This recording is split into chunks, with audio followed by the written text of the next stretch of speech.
Usually when they doing that, they probably got a teaching or something going on. But I know it's been a full day, but it's been a good day for me. The Shabbat has been really good.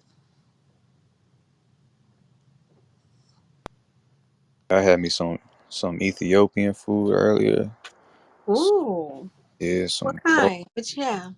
what was it called? And for the record, I did not pay for it.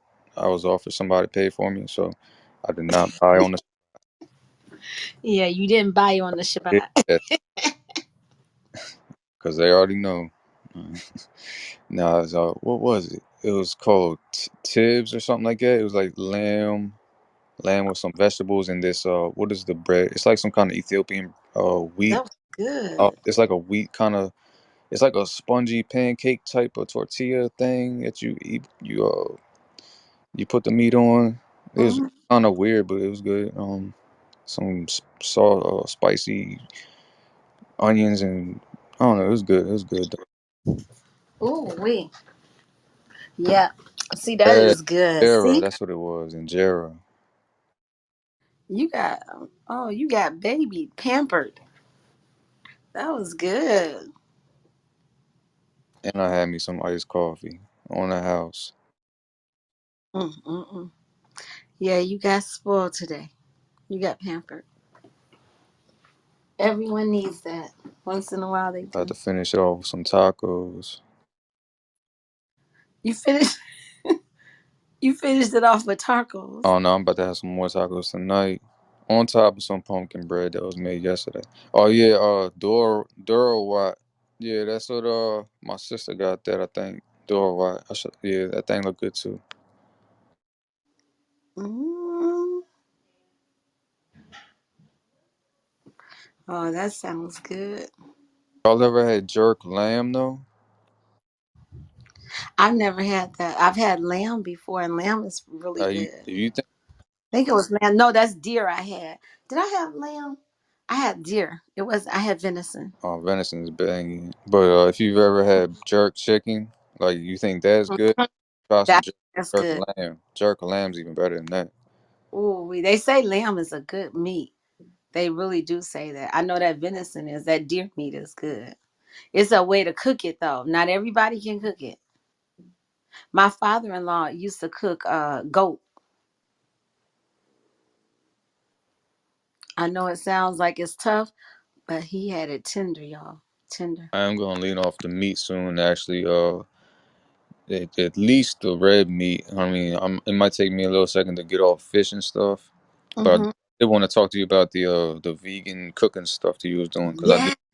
I do eventually want to go full vegan for at least a while until like I try and get my own land and my own animals and stuff like that, and I know the source of everything. Well, you know what? You gonna love it. You gonna love it. I'm gonna tell you, it's a better way of eating. I kid you not. I'm 80% the vegan, but I need to be 100%. I'm gonna tell you. I think we can do this, and we won't even miss anything. Cause I don't eat meat anyway now. So, but just the vegan meat, I know I eat that, and it's plant based. It's not soy, because I don't like the soy stuff. So I don't put any soy in mine because I don't think the soy is good for black men. Nah, And I have too many males in my family. right? Like sons, grandsons, different ones like that. I don't want to feed them that mess. So I do other stuff besides soy to put in there and season it. Yeah, not trying to be a soy boy out here. I heard it decreases testosterone levels and increases the estrogen. Yeah, it also shrink organs, they say, sexual organs from men. It's the black men it affects. I don't know what it does exactly to us, but to me, if it affects you guys, it got to do something to us. They just not telling us yet. We'll find out later. So I don't eat it either.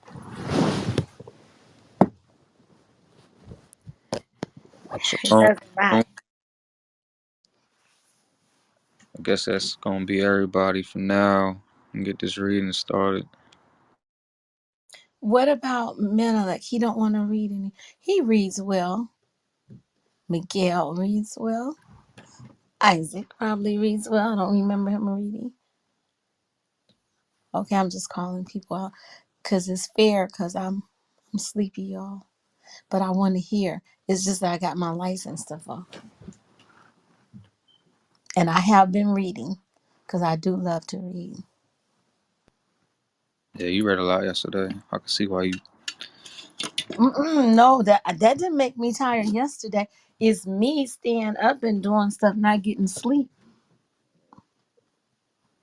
That's okay. I'm gonna catch up on my sleep because I'm gonna be traveling this year, and I love reading. That makes me excited. I love the reading. Menelek, you're gonna read. He has a heart up there. He's gonna read. I think he's saying he loves to be in the audience.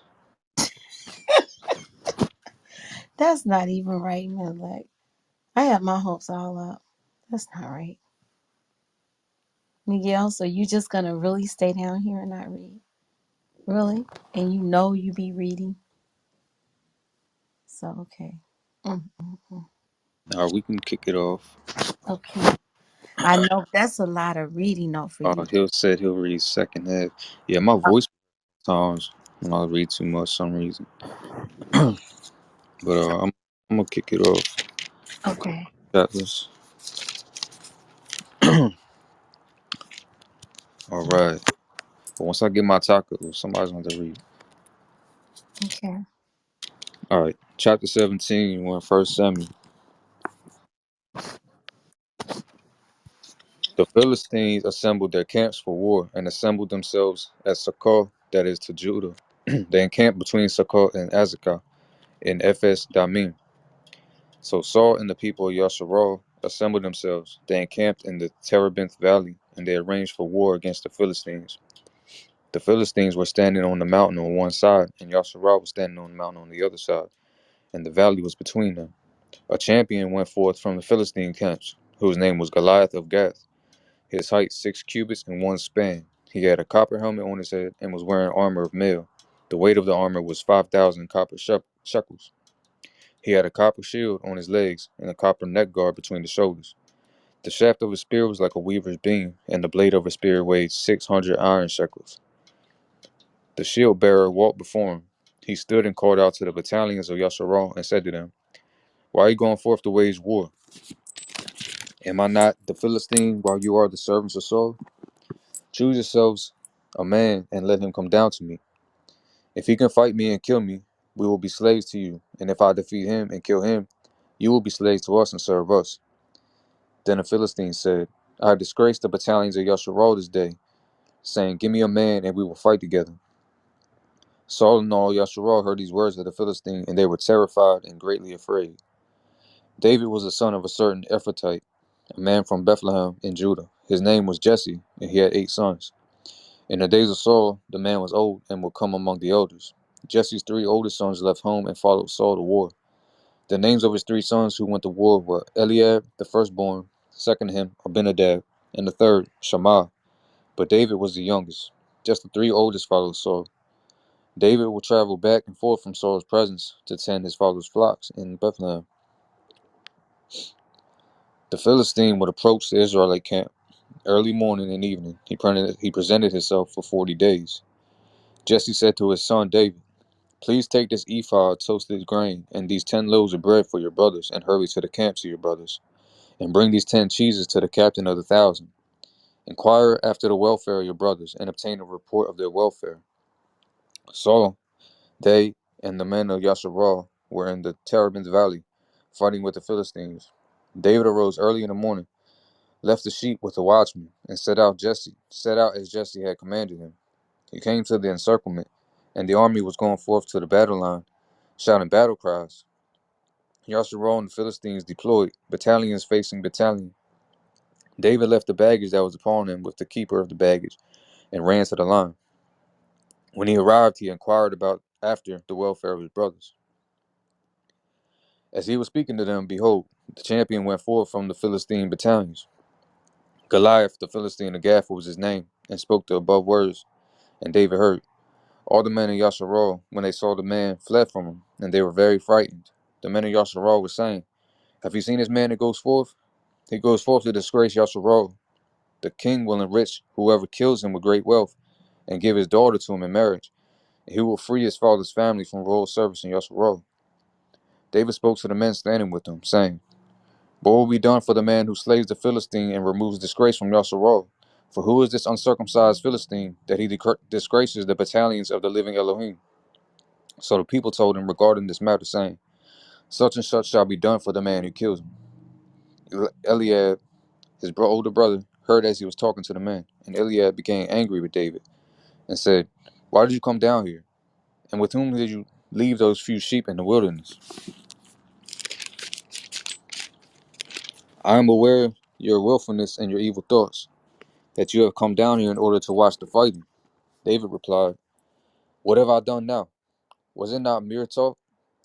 He then turned away from him towards someone else, and said the same thing to him, and the people answered him as before. The words David was saying became heard.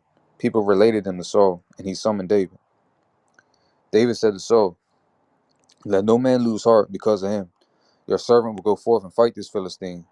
But Saul said to David, you cannot go forth to this Philistine and fight with him, for you are a lad, while he is a warrior from his youth.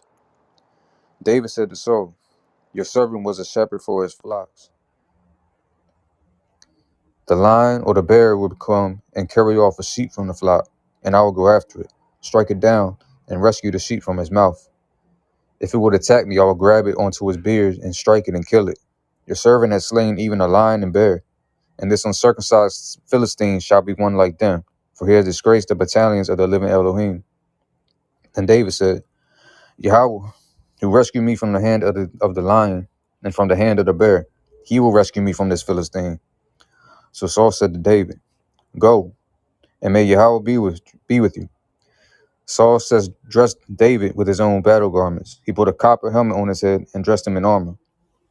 David then girded his sword over his battle garments, but he was unwilling to go forth that way, for he was not accustomed to it. So David said to Saul, I cannot walk with these, for I am not accustomed to them. And David removed them from himself. He took his staff in his hand and picked out 5 smooth stones from the brook and put them in his shepherd's bag and in the knapsack, and the slingshot was in his hand. Then he approached the Philistine. The Philistine walked, going closer and closer to David, and the man bearing his shield was before him. The Philistine peered and saw David, and he derided him, for he was a youth, ruddy and handsome. The Philistine said to David, am I a dog that you come after me with sticks? And the Philistine cursed David by his gods. Then the Philistine said to David, come to me so that I may offer your flesh to the fowl of the heavens and to the beasts of the field. David said to the Philistine, you come to me with a sword, a spear, and a javelin, but I come to you with the name of Yahweh, Master of Legions, the Elohim of the battalions of Yasharal that you have ridiculed. On this day Yahweh will deliver you into my hand. I shall smite you, and I will remove your head from upon you, and I shall offer the carcass of the Philistine camp this day to the fowl of the heavens and to the beasts of the earth. Then the whole earth will know that there is an Elohim in Yasharal, and all this assembly will know that not through sword and spear does Yahweh grant salvation, for until Yahweh is the battle, and he shall deliver you into our hands. It happened that when the Philistine arose and moved closer towards David, and David hurried and ran to the line towards the Philistine, David stretched his hand into the sack. He took a stone from there and slung it, and struck the Philistine in the forehead. The stone penetrated his forehead, and he fell upon his face upon the ground. Thus David overpowered the Philistine with a slingshot and stone.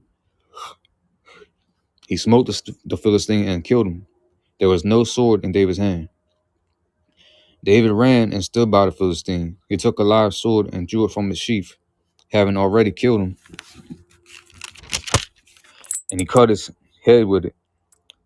The Philistines saw that the hero was dead, and they ran away. The men of Yasharal and Judah rose up and shouted exultantly, and pursued the Philistines up to the approach of the valley, and to the gates of Akron. Then the children of Yasharal returned from pursuing Philistines and plundered their camp. David took the head of the Philistine and eventually brought it to Jerusalem, and his weapons he put in his tent. When Saul had seen David going forth toward the Philistine, he said to Abner, the minister of the army, Abner, whose son is this lad? And Abner replied, by your life, O king, I do not know. So the king instructed him, "You ask whose son this youth is." So when David returned from smiting the Philistine, Abner took him and brought him before Saul.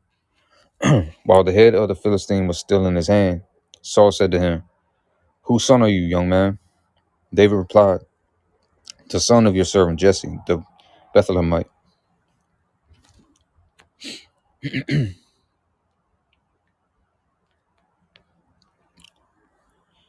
All right.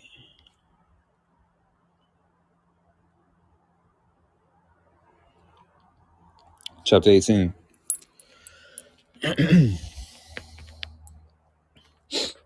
Shalom. We're in chapter 18, 1 Samuel. Goliath just got his dome smacked and his head decapitated.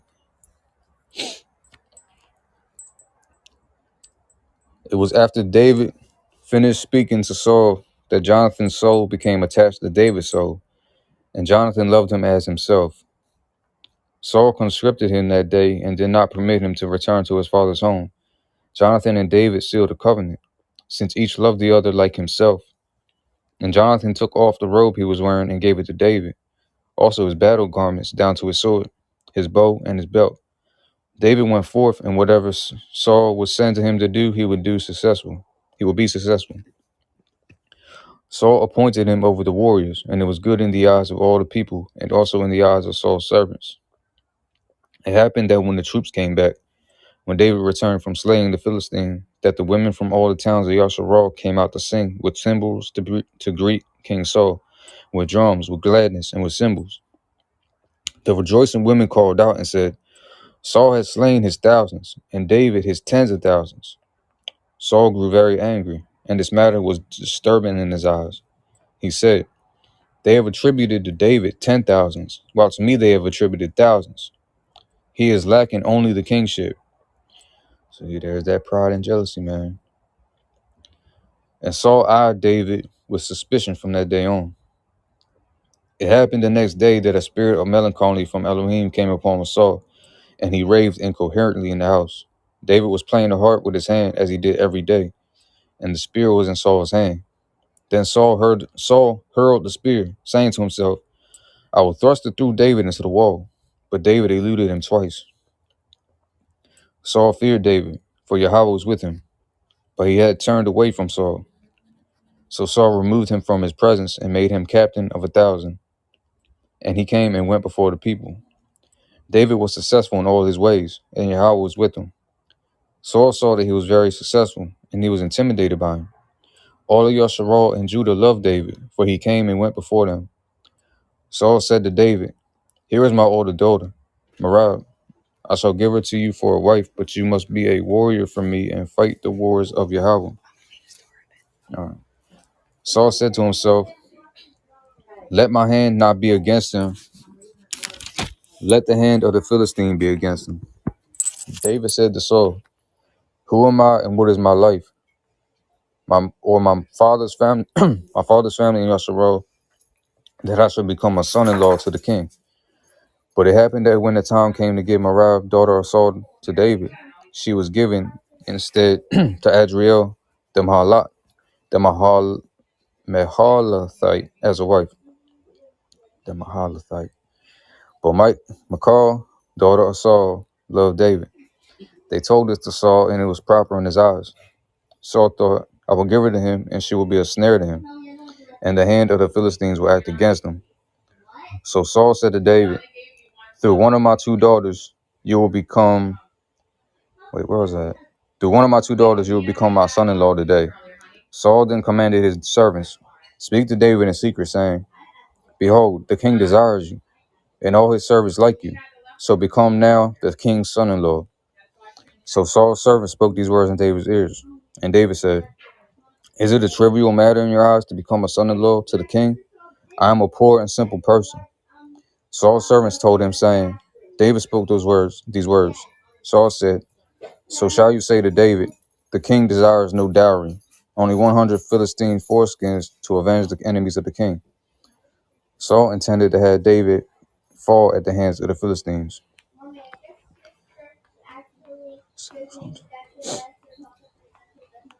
That's something I noticed. Saul, just how Saul tried to get David killed. David did the same thing to what's his name? What's his name? His servants told these words to David, and the proposal was proper in David's eyes to become the king's son-in-law. The days had not yet expired. When David arose and went, he and his men, and slew 200 Philistine men. David brought their foreskins and sent them all to the king in order to become the king's son-in-law. Then David gave him his daughter Michal for a wife.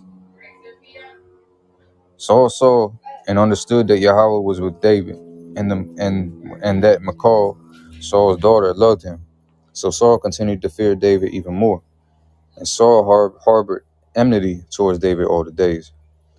The officers of the Philistines would venture forth, and whenever they ventured forth, David was more successful than all the other servants of Saul, and his reputation became very outstanding.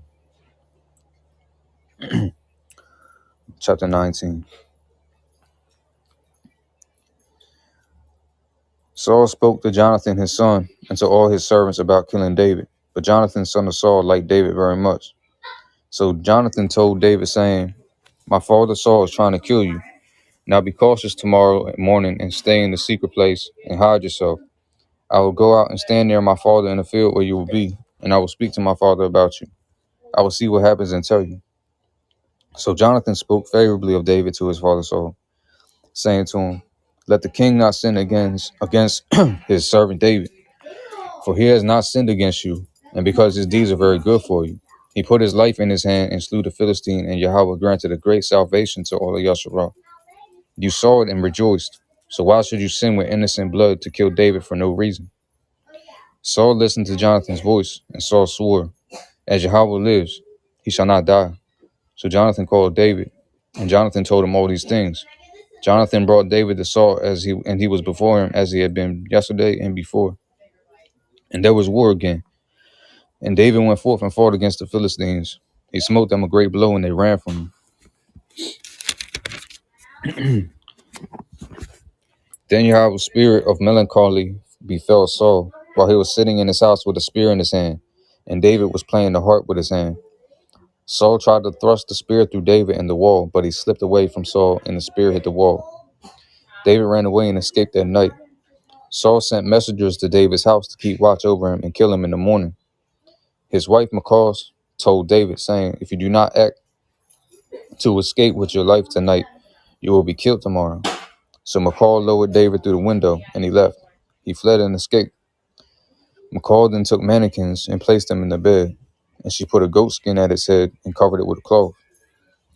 Saul sent agents to take David, but she said, "He is ill." Then Saul sent the agents again to inquire after David, telling them, "Bring him up to me in the bed to have him killed." The agents came, and behold, the mannequins were in the bed and a goat skin at his head. Saul asked Michal, "Why did you deceive me this way? You sent away my enemy so that he escaped." And Michal replied, "He said to me, 'Let me go or I'll kill you.'" David fled and escaped and came to Samuel at Ramah. He told him all that Saul had done. He told him all that Saul had done to him. So he and Samuel went and stayed at Naioth. It was told to Saul, saying, "Behold, David is in Naioth in Ramah." Saul sent messengers to arrest David. When they arrived, they saw a group of prophets prophesying with Samuel standing erect, overseeing them, and a spirit of Elohim came upon Saul's messengers, and they too prophesied. People told Saul, and he sent other messengers, but they too prophesied. Saul persisted and sent a third group of messengers, but they too prophesied. So he went to Ramah himself. Arriving at the cistern in Seku, he inquired and said, "Where are Samuel and David?" Someone said, "They are in Naioth in Ramah." He went there to Naioth and Ramah, and the spirit of Elohim came upon him as well. And he kept on prophesying until he arrived at Naioth and Ramah. He too removed his royal garment, and he too prophesied before Samuel. He fell unclothed that entire day and night. Therefore the people say, "Is Saul also among the prophets?" Chapter 20. Then David fled from Naioth and Ramah. He came and said before Jonathan, "What have I done?" What is my iniquity and my sin before your father that he seeks my life? He said to him, It will be a sacrilege. You should not die. Behold, my father does not do a major thing or a minor thing without revealing it to me. So why should my father conceal this matter from me? It is not so. But David swore to him again and said, Your father knows very well I have found favor in your eyes. So he said to himself, Jonathan should not know about this, lest he be saddened. However, as Yahweh lives, and by your life, there is but a footstep between me and death. Jonathan said to David, Whatever your soul shall say, I shall do for you.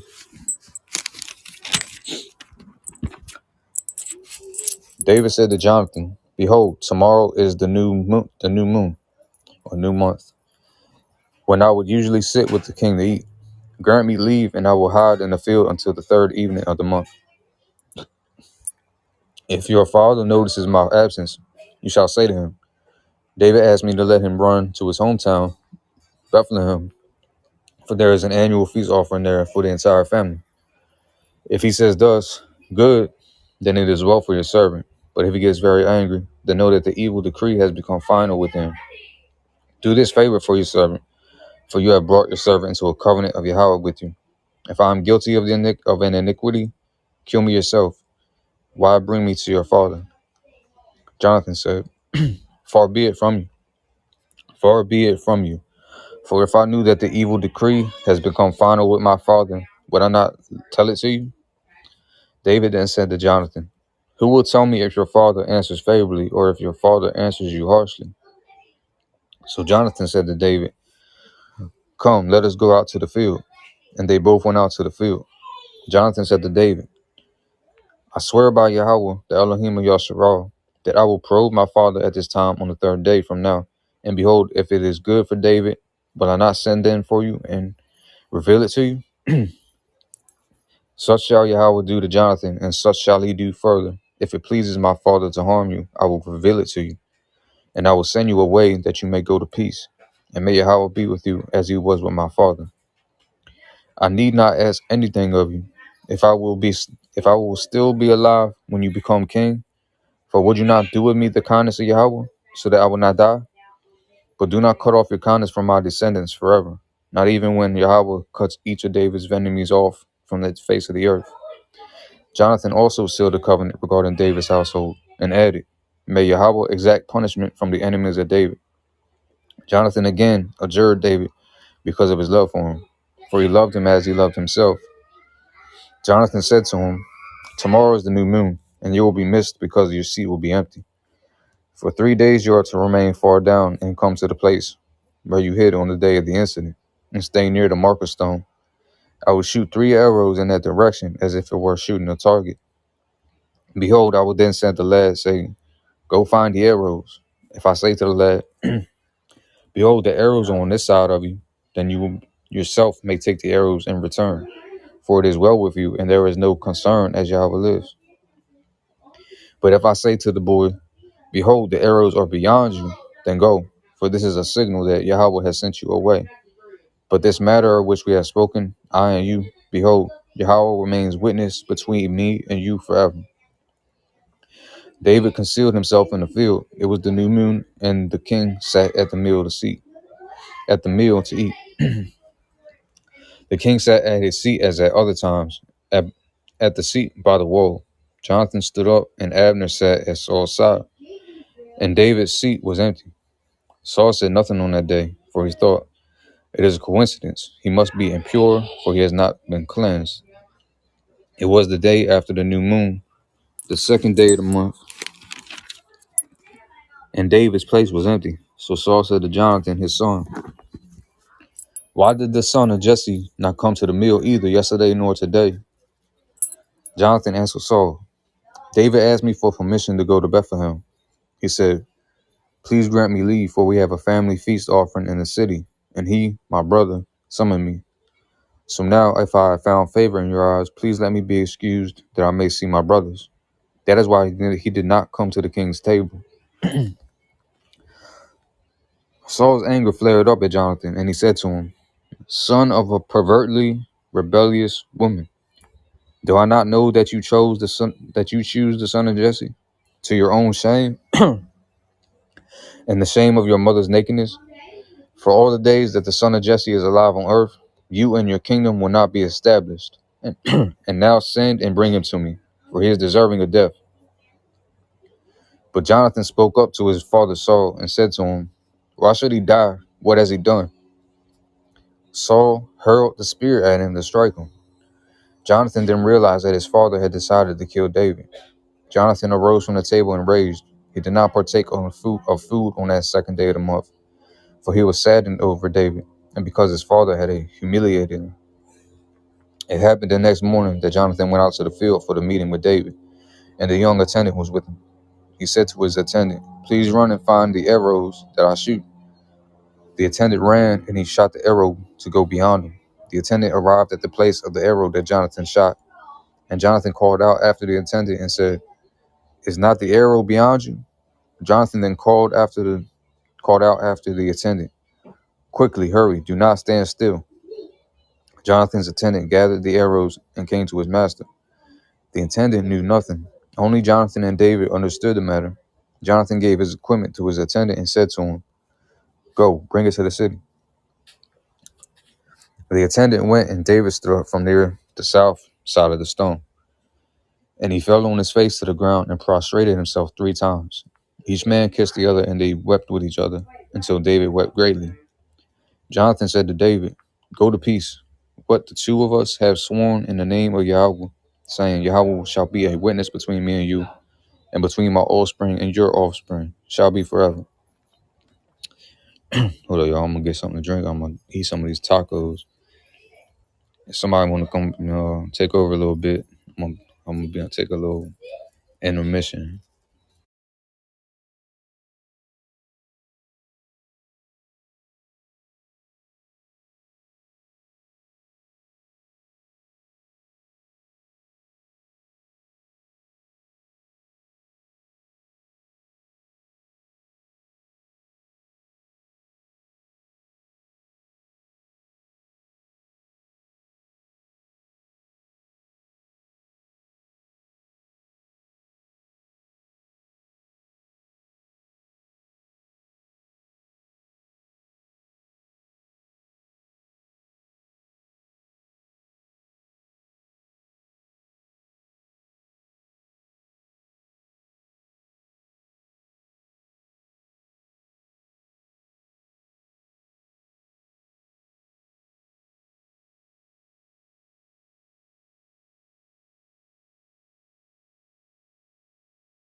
Tacos busting, y'all.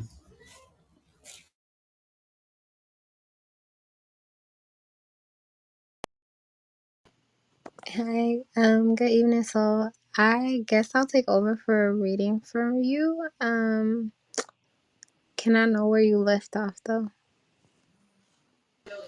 1 Samuel 21 right now. Okay, give me a second.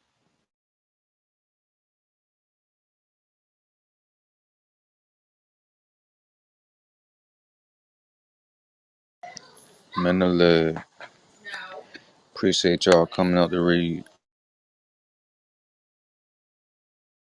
These tacos are too good. I might take a little longer break.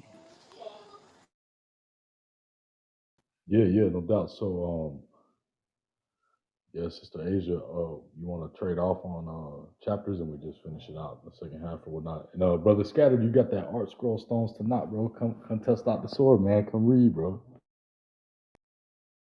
We got 11 chapters left, so I mean, 3 or 4 of y'all come to read. Y'all can take like 3 or 4 each, whatever y'all want to do.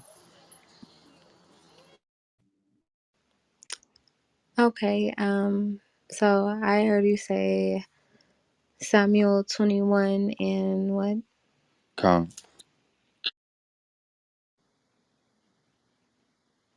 Send my food through the mail. What happened? I said send my food through the mail. It's gonna be cold. That's how it's not gonna make it. I'm hungry. It'll be good.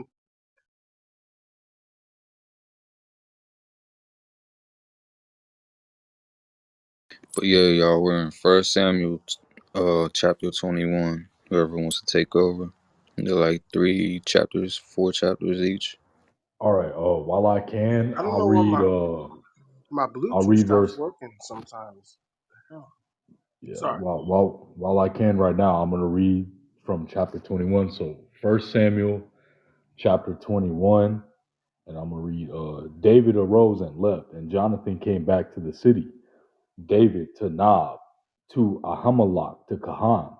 Ahimelech hurried to greet David and said to him, "Why are you alone with no one accompanying you?" David said to Ahimelech the Kahan, "The king ordered me on a mission and told me, 'No man may know anything about the matter for which I have sent and commanded you.' Thus I inform my attendants to be a certain secret place." And now, what do you have available?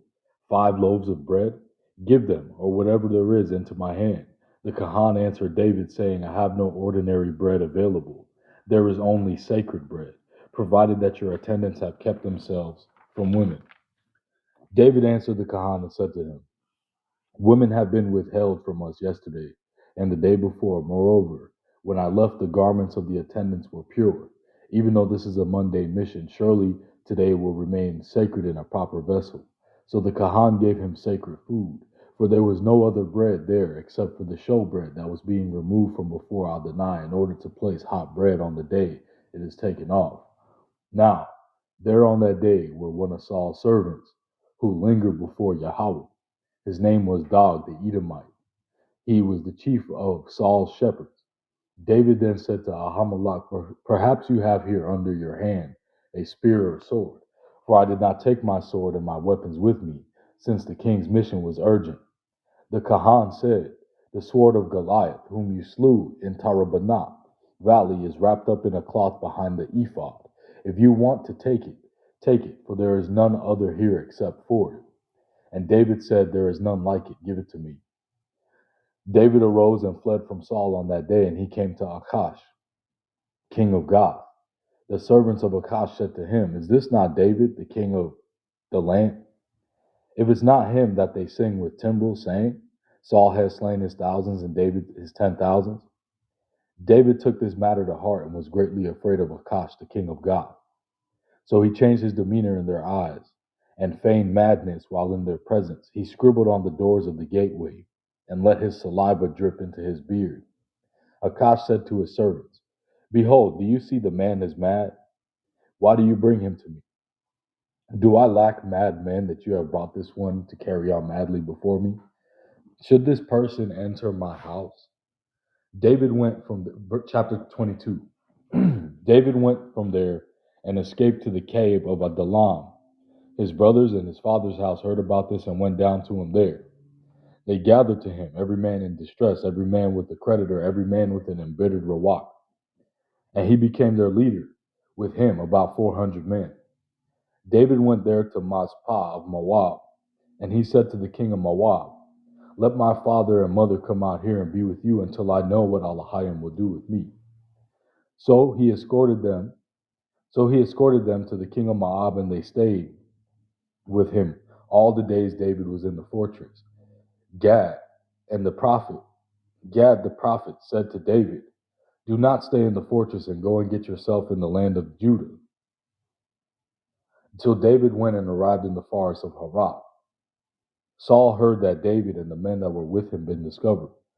Saul sitting in Gibeah, underneath the tamarask tree in Ramah, with his spear in his hand, with all his servants standing about him. Saul said to his servants who were standing about him, "Listen now, fellow Benjamites. Is this the son of Jesse going to give you all the fields and vineyards? Is he going to make you all captains of thousands and captains of hundreds? That you have all organized against me, and no one revealed to me that my son covenanted with the son of Jesse? and that none of you is distressed for me or reveals to me that my son has incited my servant to rise up and ambush me as clearly as this day? Then Doeg, the Edomite, who was appointed over Shaul's servant, spoke up. Hold on 1 second. Careful with these pages. And he said, I saw the son of Jesse came to Nob, to Ahimelech, son of Ahitub. He inquired of Yahweh for him and gave him provisions. And he gave them the sword of Goliath, the Philistine. So the Malach sent for Ahimelech, the son of Ahitub, the Kahan, and all his Abba's house, the Kahanam of Nob, and they all came to the Malach. Shaul said, Listen now, Ban Ahitub.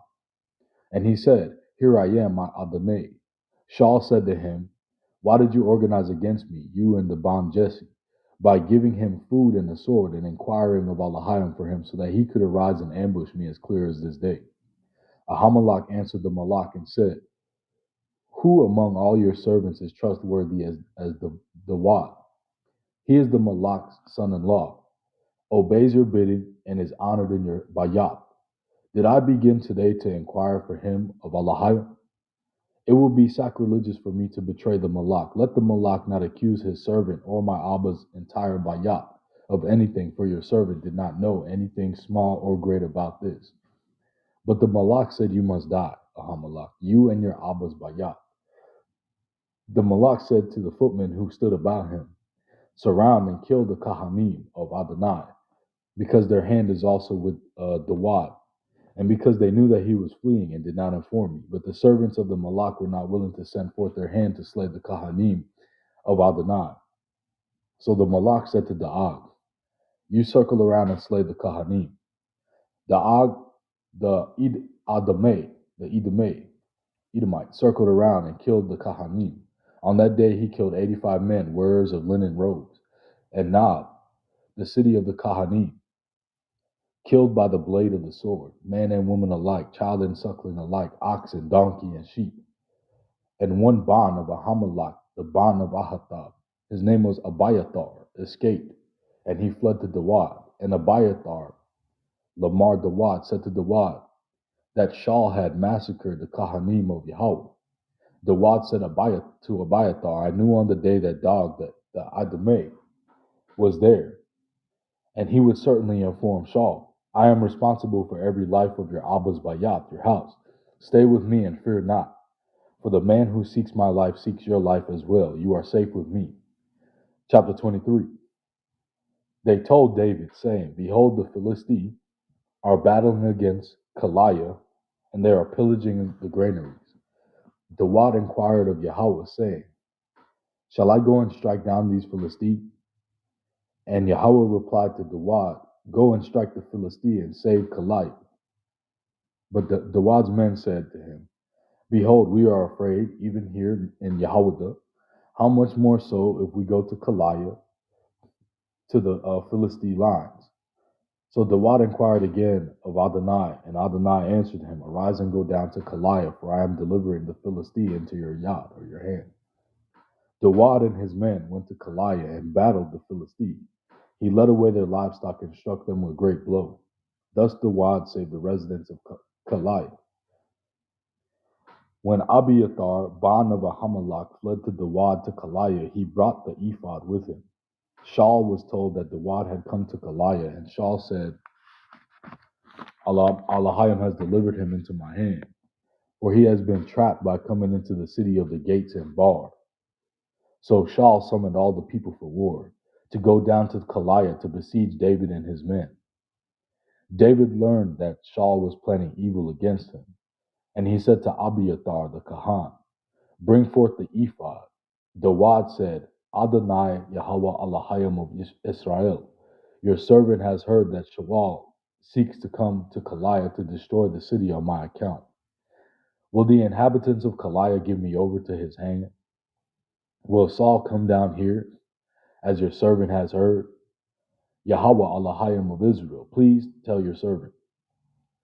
And Yahweh said, He will come down. Dawad then said, Will the inhabitants of Kaliah give me and my men over to the hand of Saul? And Yahweh will reply. He replied, They will give you over. And Dawad and his men, about 600, arose and left Keilah and went wherever they could go. When Saul was told that David escaped from Keilah, he stopped advancing. David then dwelled in Bamidbar, the wilderness, and strongholds, or he dwelt in the mountain in the wilderness of Zoph. Shaul searched for him all the days, but Elohim did not deliver him into his hand. David saw that Shaul had gone forth to seek his life, and David was in the wilderness of Zoph in the forest. Jonathan, the son of Saul, arose and went to see Dawad in the forest, and he encouraged him with the Debar of Yahweh, Debar Yahweh, the word of Yah. He said to him, "Fear not, for the hand of my father Shaul will not find you. You will reign over Israel, and I will be second to you. Even my father knows it." The two of them sealed a covenant before Adonai. Dawad stayed on in the forest, and Jonathan went to his bayat. Some Zaphatha, or the Zaphites, went up to Shaul and Gibeah, saying, "Dawad is hiding amongst us in the strongholds in the forest of Hakilah Hill, south of Yashaman. So now, however, your Nafashah desires to come down, O Malak, come down, and we undertake to give him over into the yard of the Malak." Shaul said, Barakatah Yahweh, for you have shown me compassion. Go now and prepare, further ascertain and observe his location where he dwells, one who has seen him there. For someone has told me he acts with great cunning. Observe and ascertain all the hiding place in which he conceals himself, and come back to me with a precise report. And then I shall go with you. And it will be that if he is in the Ha'arats, or the land, I will search him out from among all the thousands of Yahweh. So they arose and went back to Zoph, ahead of Shaul. Dawad and his men were in the Bamidbar of Ma'an, in the Arabah, south of Yashaman. Shaul and his men went to search, and people told Dawad, so he ascended to the rock and stayed in Bamidbar of Ma'an. Shaul heard and pursued Dawad in the Bamidbar of Ma'an. Shaul went on his side of the mountain, while David and his men were on that side of the mountain. David hastened to go away from Shaul, but Shaul and his men were surrounding Dawad and his men to capture them. Then a messenger came to Shaul, saying, "Hurry and go, for the Philistines have spread out over the Ha'arats." So Shaul returned from chasing after Dawad and went toward the Philistines. This is why this place is called the Rock of Divisions. Chapter 24. We want me to go into, hold on, let me see, I'm reading 24. Yeah, Asia, you want to read from chapter 24 to, where do you want her to go? Soul? 24 to what, like 27? Yeah, 24, 27 straight. Okay. And David went up from there, and he stayed in the stronghold of Indig. And it was when Saul returned from the following Philistines that they were told him, saying, "David is in the desert of Engedi." And Saul took 3,000 picked men from all of Israel and went to seek David and his men in the rocks of wild goats. And he came to the sheepcotes on the way, and there was a cave, and Saul went in to cover his feet, while David and his men were staying at the end of the cave. And David's men said to him, "Behold, the day of concern which the Lord said to you, Behold, I shall deliver your enemy into your hand, and you shall do him as it will seem good in your eyes." And David arose and secretly severed and skirt of Saul's coat. And it was afterwards that David's heart smote him, for he had served Saul's skirt. Can I ask you guys, what does that mean? Oh, yeah, which verse you got? Let me pull it up in the language real quick. I'm like at verse 6, and he's saying like he severed his skirt. Yeah, he Yeah, like verse he was chopped in his little his clothes basically. Okay. And he said to his men, the Lord forbid for me that I should do this thing to my Lord, the Lord's anointed, to stretch forth my hands upon him, and he is the Lord's anointed. And David stayed his men with these words, and did not allow them to rise up against Saul. And Saul rose from the cave and went on the way. And David arose afterwards and emerged from the cave after Saul, saying, my Lord, the king. And Saul looked behind him, and David bowed his face to the ground and prostrated himself. And David said to Saul, why should you listen to the words of a man, saying, behold, David seeks your harm? Behold, this day your eyes have seen how the Lord delivered you today into my hands in the cave, and one said to kill you. But my soul had pity on you, and I said, I shall not stretch forth my hands against my Lord, for he is the Lord's anointed. And Father, see also the skirt of your coat in my hand, for in that I severed your skirt for your coat, and I did not kill you. Know and see that there is neither evil nor transgression in my hands, and I have not sinned against you, but you are stalking my soul to take it. My Lord, George, my Lord, judge between me and you, and may the Lord avenge me from you. No, and may the Lord avenge me of you, but my hand shall be upon you. And I say the proverbs of the ancient one, from the wicked come forth wickedness, and my hand shall not be upon you. After whom has the king of Israel come forth? Whom are you pursuing? A dead dog, a single flea? And the Lord shall become a judge, and he shall judge between me and you, and he shall see and plead my cause, and exact justice for me from your hand. And it was when David finished speaking these words to Saul that Saul said, is this your voice, my son David? And Saul raised his voice and wept. He said to David, you are more righteous than I, for you have repaid me with goodness, while I have repaid you with evil. And you have shown today that, and you have shown today how you have dealt with me, how the Lord delivered me into your hands, and you did not kill me. For when a man finds his enemy, does he send him away safely?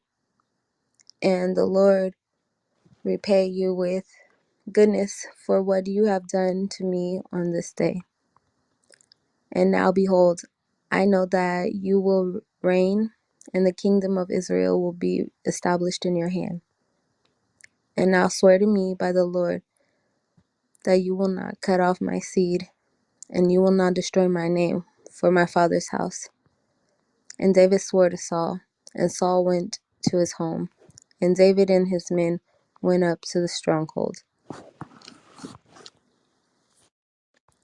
And Samuel died, and all of Israel gathered and laminated him, and they buried him in his house in Ram. And David arose and went down the desert of Paran. There was a man in Moan who possessed whose possessions were in Carmel. And the man was very great, and he had 3,000 sheep and 1,000 goats, and he was while shearing the sheep in Carmel. And the man's name was Nabal, and his wife's name was Abigail. And the woman who was of good sense and beautiful form, and the man was hard and of evil deeds, and he was a Calebite. And David heard in the desert that Nabal was shearing sheep. And David sent 10,000. No. And David sent 10 youth. And David said to the youth, go to Carmel, and you shall come to Nabal and greet him in my name. And you shall say, so shall you be living next year? And may peace be to you, and peace to your household, and peace to all that is yours. And now I have heard that they are shearing for you. Now your shepherd were with us. We did not disgrace them, neither was anything missing to them all the time they were in Carmel. Ask your youth, and they will tell you. And may the youth find favor in your eyes. For we have come on a festive day. Give now with your hands will find for the servants and for your son David.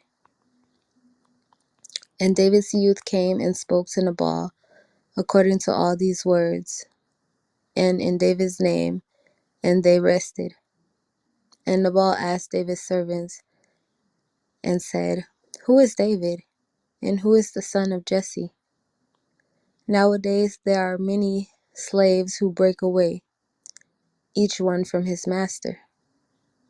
Now shall I take my bread and water, and my meal which I have cooked for my shearers, and shall I give them to the people whom I know not whence they are?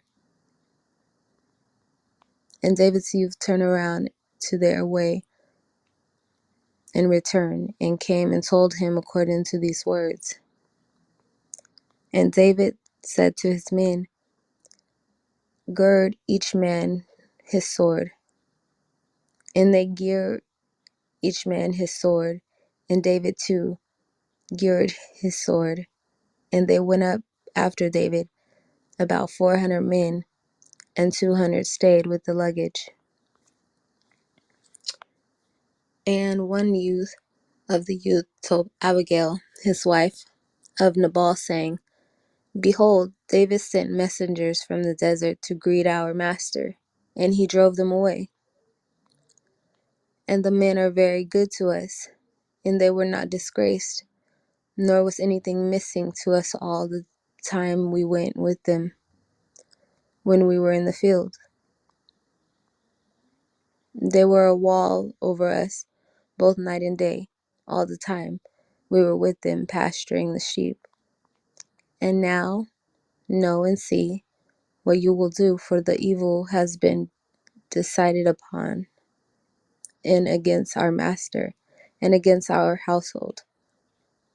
And he is such a base person that one cannot speak to him.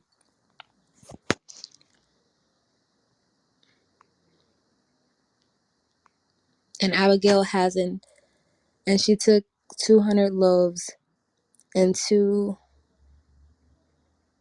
earthenware jugs of wine and 5 prepared sheep and 5 sheen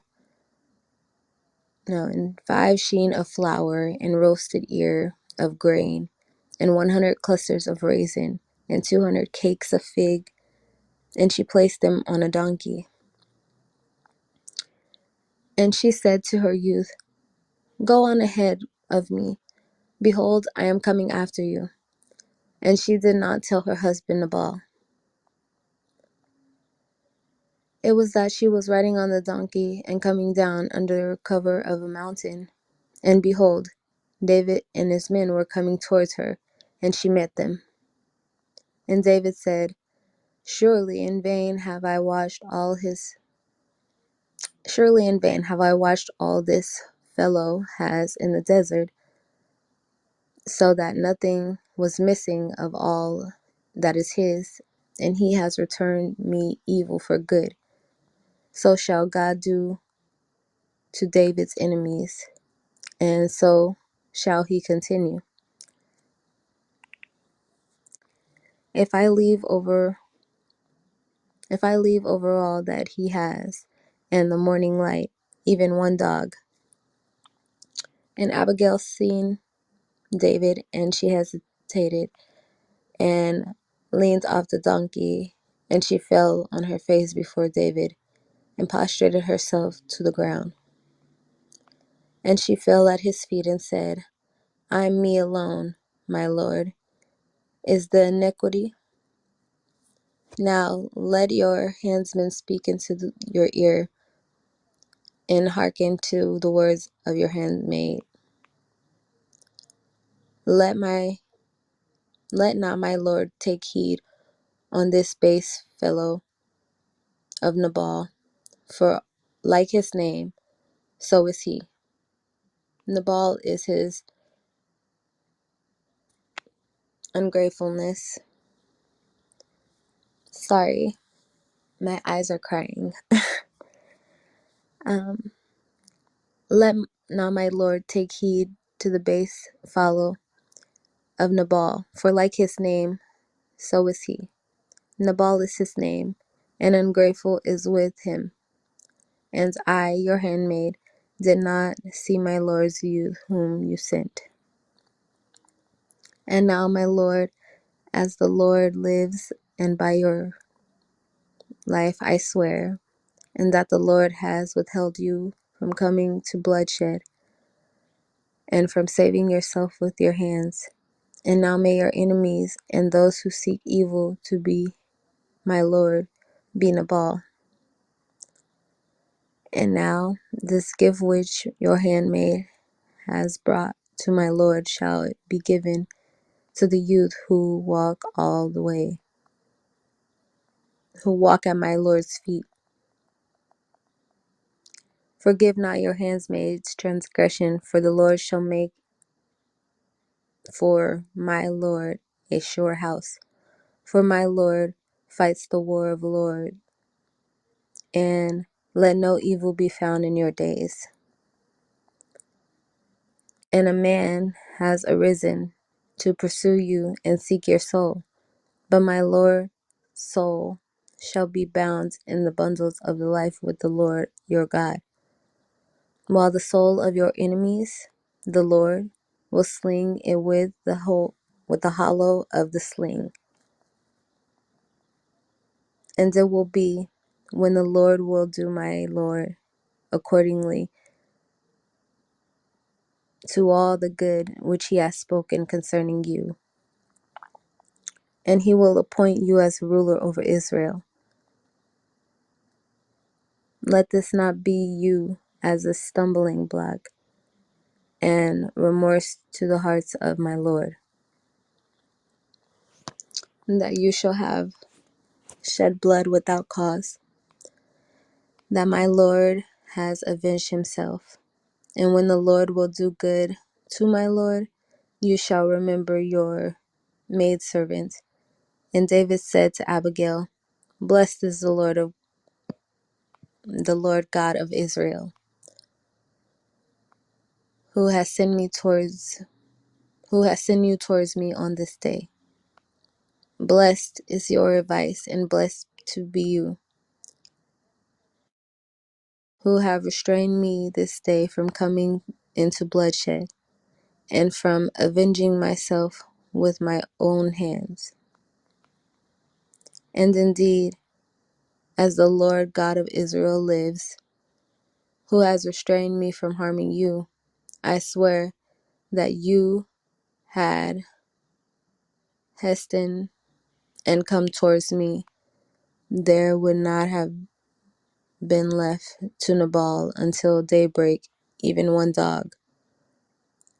And David took from her hand that she had brought him, and he said to her, Go up in peace to your house. See that I have hearkened to your voice and have shown you a favor. And Abigail came to Nabal, and behold, he had a feast in his house like the feast of a king. And Nabal's heart was merry with him, and he was very drunk.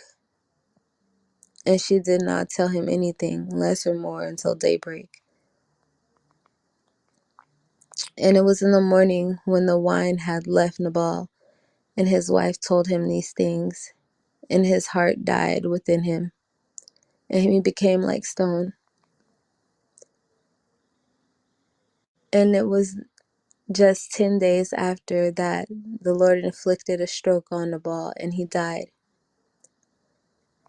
And David heard Nabal died, and he said, Blessed is the Lord, who has judged and come on my reproach from the hand of Nabal, and restrained his bondsmen from evil, and returned him Nabal's evil upon his own head.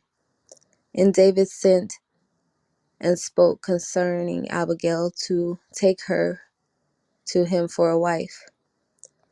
And David's servants came to Abigail to Carmel,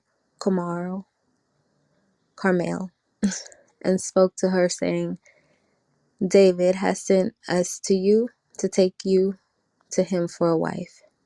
And she arose and prostrated herself upon her face to the ground, and said, Behold, your bondswoman is a slave to the wash the feet of your Lord's servants. And she hasn't, and mounted the donkey with her 5 maids who sin with her. She went after David's messengers and became his wife. And David took Anamiah from Jezreel, and they both became his wives. And Saul had given his daughter Michael, wife of David, to Palti, the son of Larish, who was from Galim.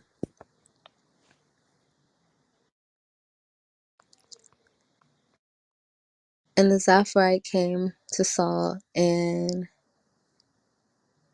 to Gibeah, saying, Is not David hiding in the hills of Hachala before the desolate wasteland? And Saul arose and descended to the deserts of Ziph, and with him were 3,000 picked men to seek David in the desert of Ziph. And Saul encamped in the hills of Hachal, which is before the desolate wasteland, by the road.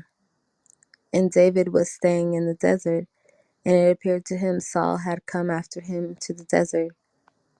And David sent spies, and he learned that Saul had surely come. And David arose and came to the place where Saul had encamped. And David saw the place where Saul lay, and Abner and Abner the son of Ner, the commander of his army. And Saul was laying within the barricade, and the people were encamped around him. And David spoke up and said to Amalek the Hittite and Abish the son of Zerai, the brother of Joab, saying, Who will go down with me to Saul to the camp? And Abish said, I shall go down with you. And David and Abish came to the people by night, and behold, Saul was laying asleep within the barricade, with his spear thrust into the ground and at his head. And Abner and the people were laying around him. And Abish said, Oh no. And Abish said to David, Today God has delivered your enemy into your hands, and now let me strike let me strike him now with the spear to the ground. with one stroke, and I shall not repeat this to him. And David said to Abish, do not destroy him, for who can stretch forth his hands against the Lord's anointed, and all be accounted guiltless? And David said, as the Lord lives, but the Lord will smite him, and his day will come, and he will die, and he will go down to war and perish. Far be it for me from the Lord to stretch forth my hands against the Lord's anointed. And now take now the spear which is at his head, and a jug of water, and let's go away.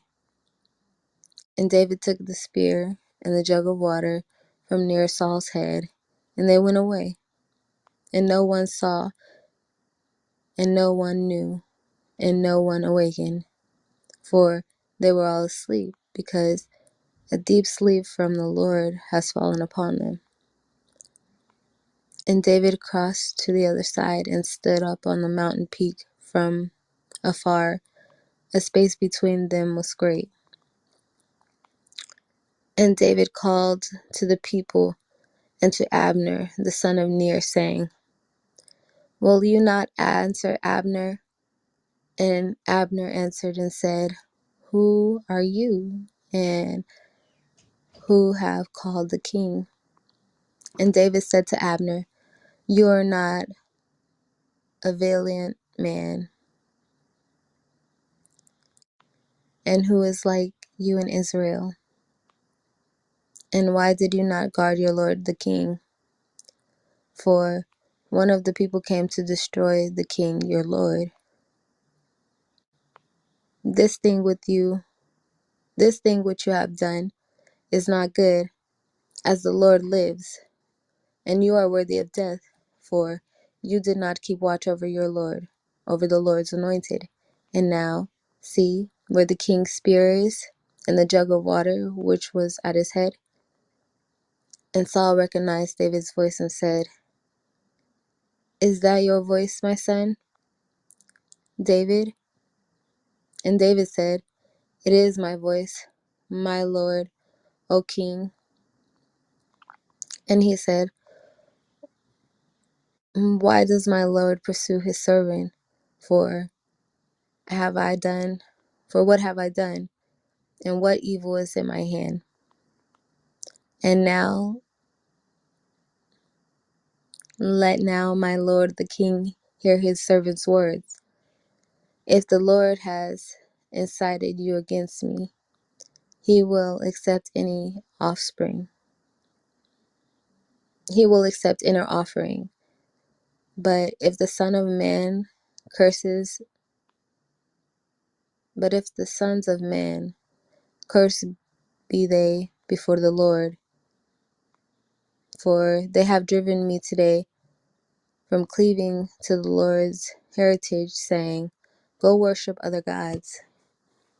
And now let not my blood fall upon the ground away from the face of the Lord. The King of Israel has gone out to seek a flea and a partridge, hunts in the mountains. And Saul said, I have sinned. Return my son David, and I shall harm you no more, because my life was precious in your eyes this day. Behold, I have acted foolishly, and I have erred exceedingly. And David answered and said, behold, the king's spear. Now let one of the youth come over and take it, and the Lord will repay every man of his righteousness and his faithfulness. For the Lord deliver you today into my hands, and I will not stretch forth my hands against the Lord's anointed. And behold, your life was precious this day in my eyes. So shall my life be precious in yours of the Lord, and he shall save me from every distress. And Saul said to David, Blessed be you, my son David. You shall do both great things, and you shall prevail. And David went on his way, and Saul returned to his place. And David said to himself, Now I shall perish one day in the hands of Saul. There is nothing better for me that I shall escape to the land of Philistine. And Saul will despair of me to seek me any more in all the border of Israel, and I shall escape from his hand. And David arose, and he and 600 men who were with him crossed over Akash, the son of Moak, the king of Gath. And David dwelt with Akash in Gath, and he and his men, each man in his household, David and his 2 wives. I'm not good at these names. I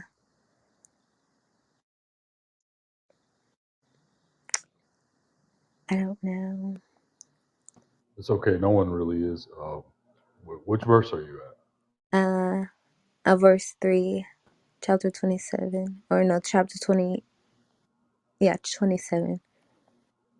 All right, hold on one second. First Samuel 27. It's a verse 3. Okay, here it is.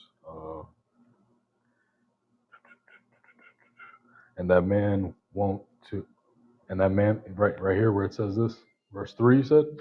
Mm-hmm. All right, and that man was wont to go up from his city from appointed time to appointed time to prostrate himself and to slaughter peace offerings to the Lord of hosts in Shiloh. And the 2 sons of Eli, Hophni and Phinehas, were serving Yahweh. But yeah, don't feel bad though. Like pretty much everybody's bad at these names, I'm sorry. I including me. think that we're in the same spot. Because maybe it's saying something different, though. No, what chapter are you at? You said, oh shoot, I'm at I said chapter 1. My fault. All right, hold on. Let me see. 27 and First Samuel 3. 27. Let me see. I should be going to the same site as you. I don't know why it's taking me to. Hold on.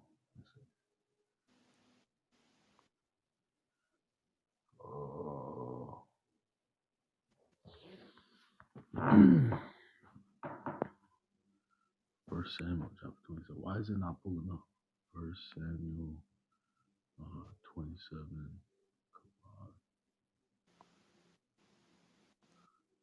Okay. Got 25. Go 26. 27. It wasn't letting me pull it up from Google. So it says, yeah, David dwelt with Akash and Gath, he and his men, each man in his household. David and his 2 wives, Ahinoam, the Jezreelites, and Abigail, the wife of Nabal, the Carmelites.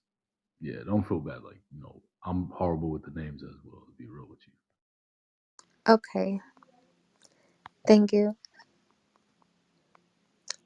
And it was told to Saul that David had fled to Gath, and he did not continue to search for him. And David said to Akash, If now I have found favor in your eyes, let them give me a place in one of those country towns, and I shall dwell there. And for why should I, your servant, dwell in a royal city with you? And Akash gave him Ziklag on that day, for Ziklag belonged to the kings of Judea until this day.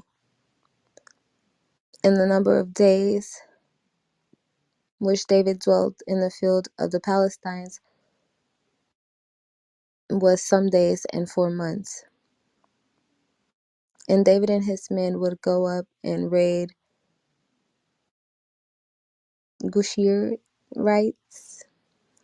and the Gizarites and the Amalekites, for those tribes were the inhabitants of the land who were of old as to go to Shir, even to the lands of Egypt. And David would smite the inhabitants of the land, and would leave neither man nor woman alive. And he would take sheep and cattle, donkey, camel, and clothing, and return and come to Akash. And Akash would say, where did you raid today? And David would say, against the south of Judah, and the south of Jeremielites, and against the south of Canaanites. And David would leave alive neither man nor woman, and bring to Gath, saying, At least they tell about us, saying, So how at least they tell about us, saying, So has David done, and so is his manner all the days which he dwelleth in the field of the Palestines and the Philistines. And Akash believed David, saying, He was greatly abhorred his people Israel, and he will be to me a bondsman forever. And it was in those days that the Philistines gathered their camps together for warfare to make a war upon Israel. And Akash said to David, You shall know that you shall go out with me to the camp, and your men. And David said to Akash, Therefore you shall know what your servant will do. And Akash said to David, Therefore I shall make you my bodyguard at all times. And Samuel had died, and all Israel lamented him and buried him in Ramah, and each one lamented him in his own city.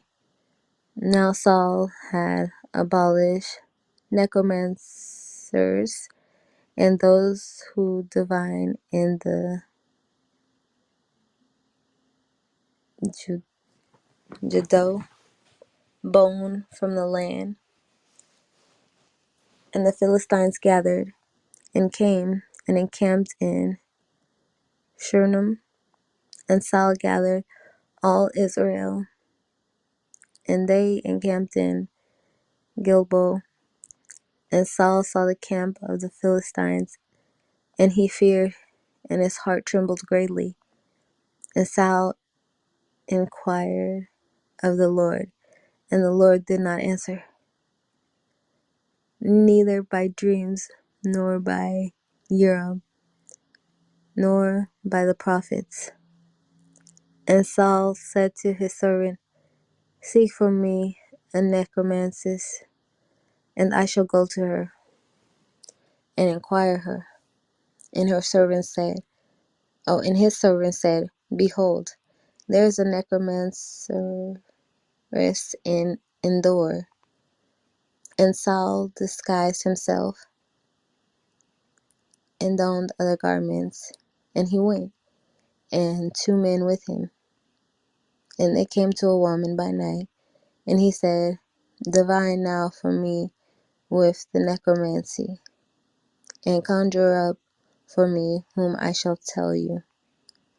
And the woman said to him, Behold, you know what Saul has done, that he has abolished the necromancers and those who divine in Judea bone from the land. And why do you lay a snare for my life to cause me to die? And Saul swore to her by the Lord, saying, As the Lord lives, no punishment will happen to you for this thing. And the woman said, Whom shall I conjure up for you? And he said, Conjure up Samuel for me. And the woman saw Samuel, and she cried aloud. And the woman said to Saul, saying, Why have you deceived me? For you are Saul. And the king said to her, Fear not, for what have you seen? And the woman said to Saul, I have seen angels ascending from the earth. And he said to her, What is his form? And she said, An old man is coming up, and he is wrapped in a cloak. And Samuel and he's wrapped in a cloak. And Saul knew that he was Samuel. And he bowed down his face to the ground and prostrated himself. And Samuel said to Saul, Why have you roused me and bring me up? And Saul said, I am greatly distressed, and the Philistines are battling against me, and God has turned away from me and has not answered me any more, neither through the prophets nor through the dream. And I have called to you to let you know what I shall do. And Samuel said, Why do you ask me, when the Lord has turned away from you and has become the supporter of your adversary? And the Lord has done him as he spoke by me. And the Lord has torn the kingdom from your hands and has given you to your fellow David, because you did not listen to the Lord's voice, and you did not execute the fierceness of his wrath against Amalek. Therefore the Lord has done this thing to you on this day. And the Lord will also deliver Israel with you into the hands of the Philistine. And tomorrow you and your sons will be with me.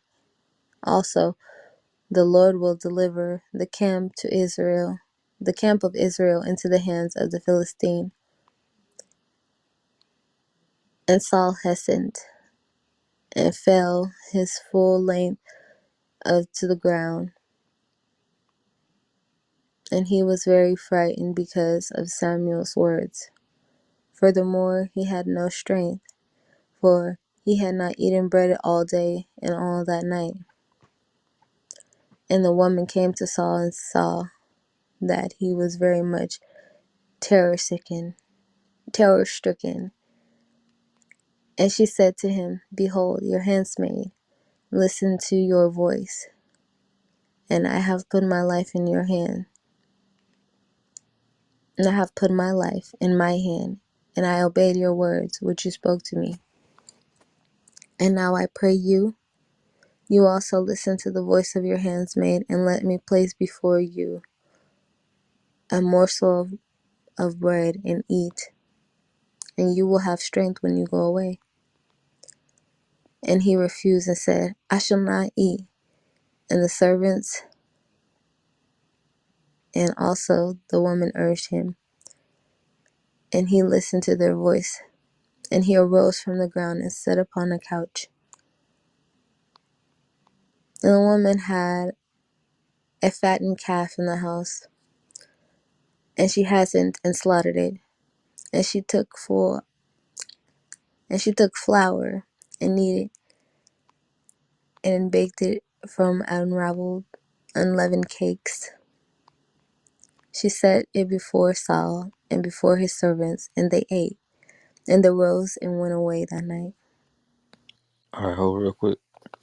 Hey, Menelik, on 28 and 16, where it says Yahweh became his adversary, is that in Hebrew? Does it say that in Hebrew, the Shatan? Hold on one second. Let me go to it. 28. 28:16.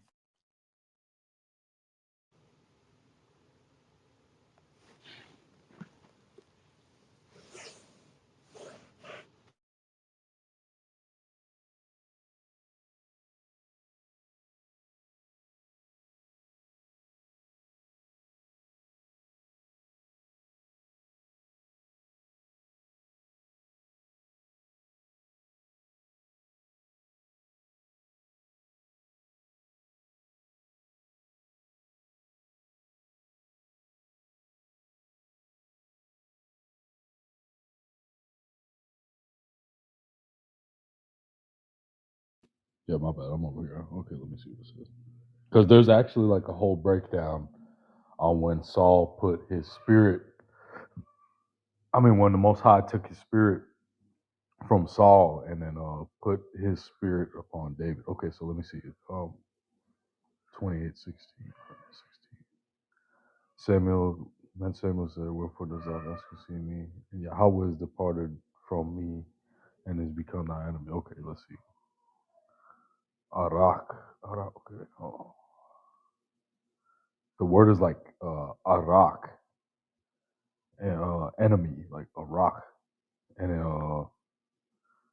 should mean comes like from a war, like has become mischievous to him or become a foe to him, uh,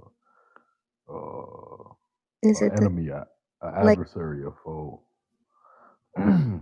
Comes from ur or awar, means to be roused up against him or to act against act against him to yeah.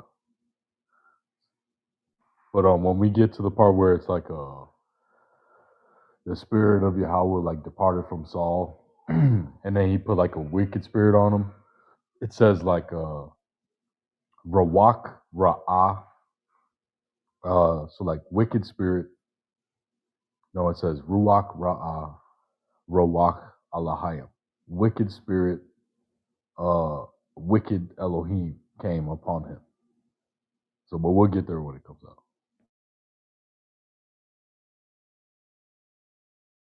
All right, I just want to see the word they use there. 'Cause I know sometimes they don't directly translate it. Yeah, it's H5782.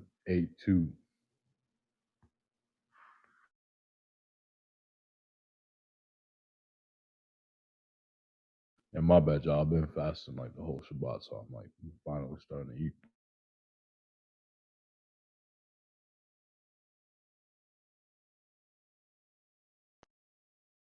Yeah, I wasn't finna do that 2 weeks in a row. I already lost enough weight. Hey, you said you can't read though, or are you good?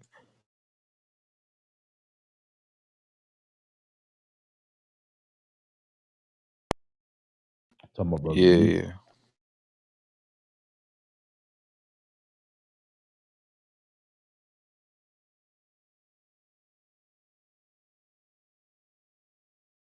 He might have fell asleep. Hey, brother Scattered, you got the art scroll stones tonight now, bro. Come read, bro. Come get your practice. You gotta sharpen that sword. Who's asleep? Hey, you good? You said you good to read or no?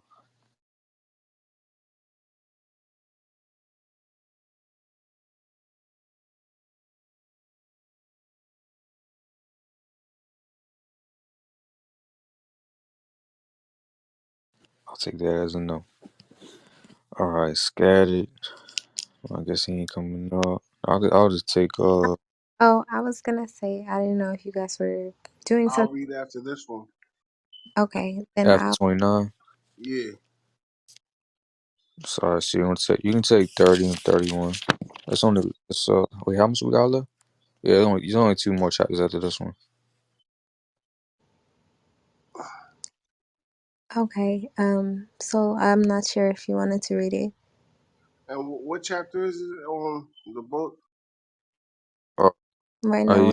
you can Chapter. take 29, Asia. Actually, I'd rather just chill, sit back. So yeah, she's gonna take 29, and you can take 30 and 31. Close it off. Okay. And the Philistines gathered in their camps to the Alphek, and the Israelites were encamped by the fountains in which is Jezreel. And the Lord of the Philistines were passing through by hundreds and by thousands. And David and his men were passing near with Akash. And the officers of the Philistines said, "What are these Hebrews doing here?" And Akash said to the officers, of the Philistines, is that not David, the servant of Saul, the king of Israel, who has been with these men, no, who has been with me these days, these years, and I have found no fault in him from the day he fell in with me until this day? But the officers of the Philistines were enraged against him, and the officers of the Philistines said to him, return the man and let him return to his place where you have appointed him, and let him not go down with us unto the battle, lest he become an adversary to us in the battle. And with that will this one reconcile himself to his master? Is it not with the head of those men?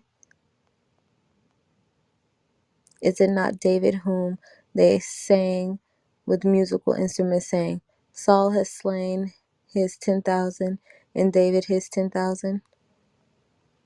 And Akash called to David and said to him, as the Lord lives, I swear that you are upright, and you are going out and coming in with me in the camp is good in my eyes, for I have not found you in any evil for the days of your coming until this day. But you are not in good eyes of the Lord. And now return and go peacefully, and do not do evil in the eyes of the Lord of the and of the Philistines. And David said to Akash, but what have I done, and what have you found in your bondsmen until this day? And I shall not come and wage war against the enemies of the Lord, my king. And Akash answered and said to David, I know that you are good in my eyes like an angel of God. But to the officers of the Philistines have said, let him not go with us into the battle. And now arise early in the morning with your master's bondsmen who came with you. And you shall arise early in the morning when it is light, and you go. Excuse me.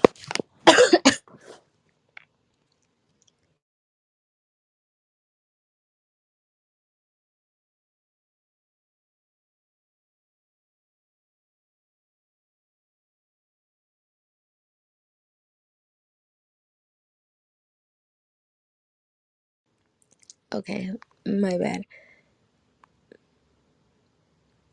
Let him know God. Let him not go up with us into the battle.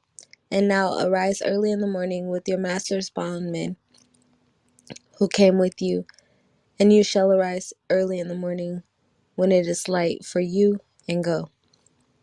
And David arose early, and he and his men, to go in the morning and return to the land of the Philistines. And the Philistines went to Jezreel.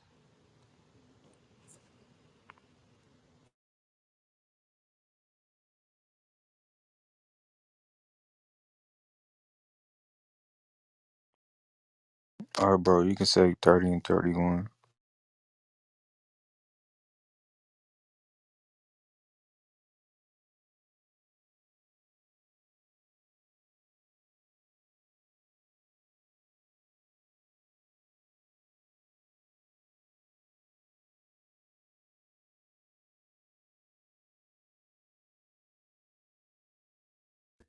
Shoot, I'll read one of them. Let's just knock it out What real what quick. what page is it? Because I just got home. I wasn't in my book. Uh, First Samuel chapter 31. yeah, First Channels, chapter pages 31. One second.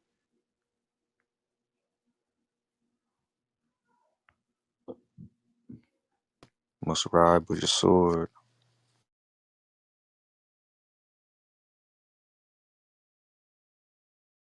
I'll take 31 real quick. Grab 32. Let's knock it out. They got a Oh, we on 30. they got a time. You on Oh, 30? Yeah, we're in. All right, so I'll take 30. You take 31. There's a debate after this as well, like a actual debate on whether Jerusalem was destroyed by Rome in 70 AD on Torah nights after this as That well. Pardon the background noise, but okay. So it says, and it was when David and his men came to Ziklag on the third day, the Amalekites had raided the south and Ziklag, and they smote Ziklag, and they burned it with Baash. And they had captured the Isha who were therein, and they slew no one, neither big nor small, but led them away and went on their way. And Dawad and his men came to the city, and behold, it was burned with Aish, and their Aisha and their Ban and their Bots have been captured. And Dawad, with all the people who were with him, raised their voice and wept until they had no strength to weep. And Dawad's two Aisha were captured, Ahinawam and the Jezreelite, and Abigail, the wife of Nabal, the Carmelite. And Dawad was in dire straits for the people who spoke a stoning for him. For the Nafisha of the Ameh was grieved at each Adam concerning his bot and his ban. But Dawad strengthened himself in Adonai Yahweh. And Dawad said to Abiathar the Kahan, Ban Ahimelech, bring near to me now the ephod. And Abiathar brought the ephod near to Dawad. Dawad inquired of Yahweh, saying, shall I pursue this troop? Will I overtake them? And he said to them, pursue, so you shall overtake, and you shall rescue. And Dawad went, and he and 600 men who were with him, and they came to the brook Bashar, and those who were left behind stayed. And Dawad pursued, he and the 400 men, and there remained 200 men who refrained from crossing the brook of Bashar, or the Nahal Bashar.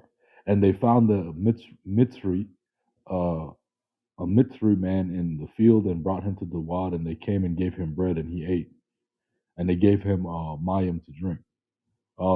And they gave him a piece of cake of figs and two clusters of raisins. And when he had eaten, his spirit, Rawak, had returned to him, for he had no bread or no wine or no water to drink for 3 days and 3 nights. And Dawad said to him, to whom do you belong, and where are you? And he said, I am a Mitzri youth, a slave of an Amalekite, and my master left me.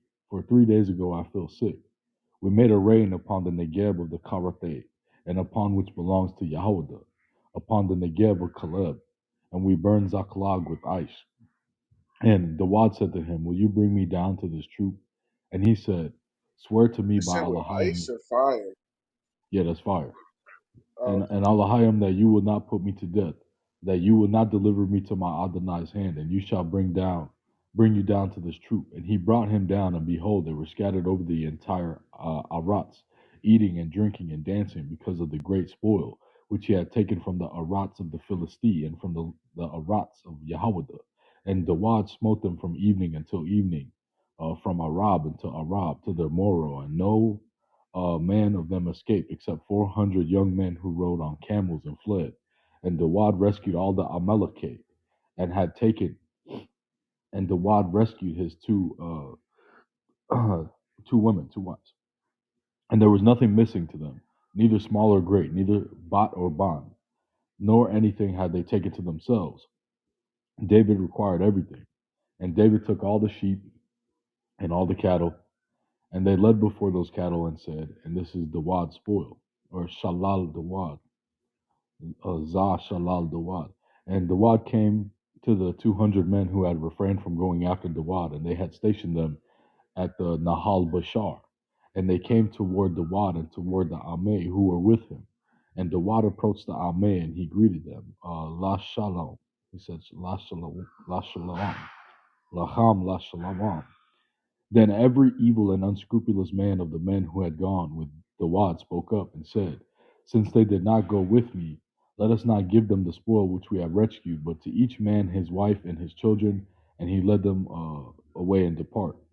And Dawad said, do not do so, my brethren, with what Yahweh has given us. And he guarded us and delivered the troop which came upon us into our yad, or bayade.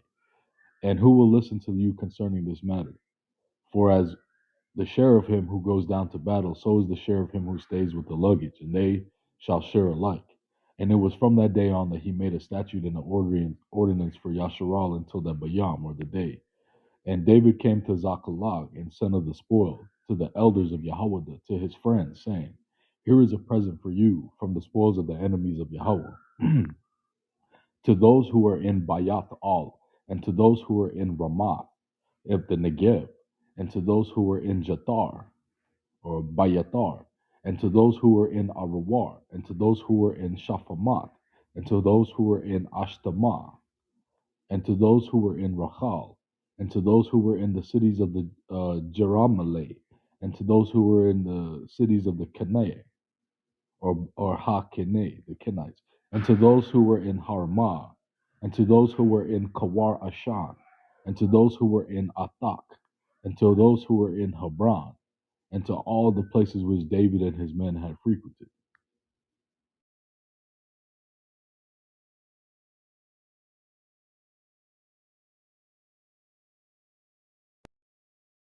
You can go take 31. Okay. Now the Philistines fought against Israel, and the men of Israel fled from before the Philistines and fell down slain in Mount Gilboa. And the Philistines followed hard upon Saul and upon his sons.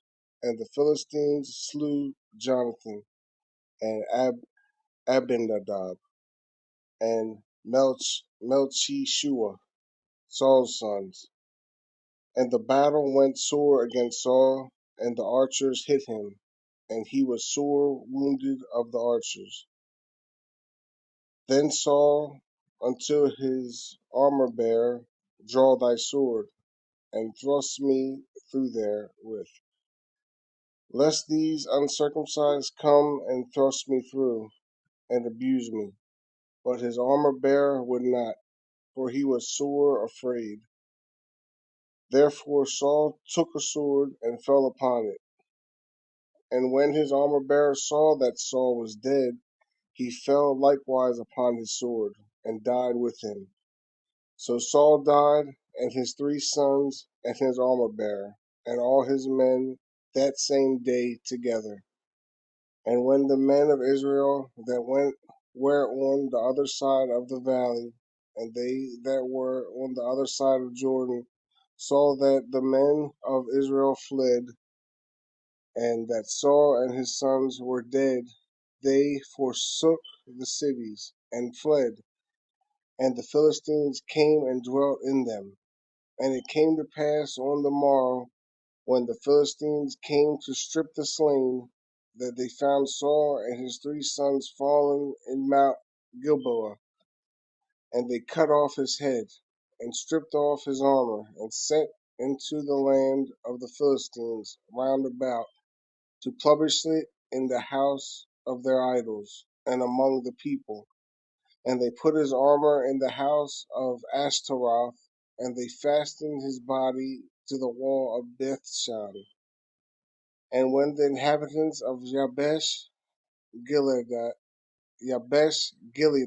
Gilead heard of that which the Philistines had done to Saul, all the valiant men arose and went all night, and took the body of Saul and the bodies of his sons from the wall of Bethshan, and came to Jabesh, and burnt them there.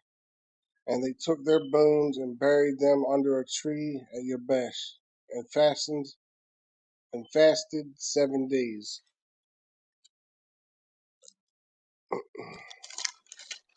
Right, so that's the end of First Samuel. And we're gonna. Hey, Menelek, what time does that debate start? A lot of The sevens. Most High has Yehudim Maran on there right now. He's ready to debate, and the Most High had Jeremiah's computer stalling so we could finish the reading. So they're ready right now. They're on there right now, waiting for Jeremiah's to come up. And I think they want 3 judges. So I think that's actually what they're arguing about now. Judah's basically saying you don't really need a judge if you know how to debate, and Yehudim wants a judge. But these topics, they've debated each other uh, several times in the past few years since like 2020. So like these debates are actually really good. I hope they get it started. But they're on there right now. They're live right now. I'm about to head over there. All right, right. I'm gonna head over there too in a little bit. Shalom out. So long. You want to say something, bro?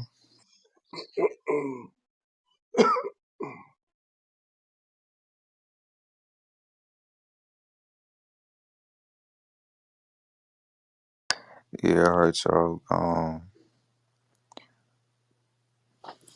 Hold up, hold up.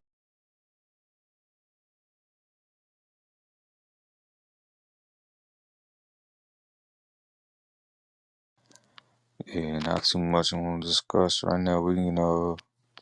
We can open the second Samuel room tomorrow and discuss. We can open that up discussing First Samuel. And yeah, gonna start Second Samuel tomorrow night. Maybe earlier though, but we'll see. When I head over, I posted the debate link right there.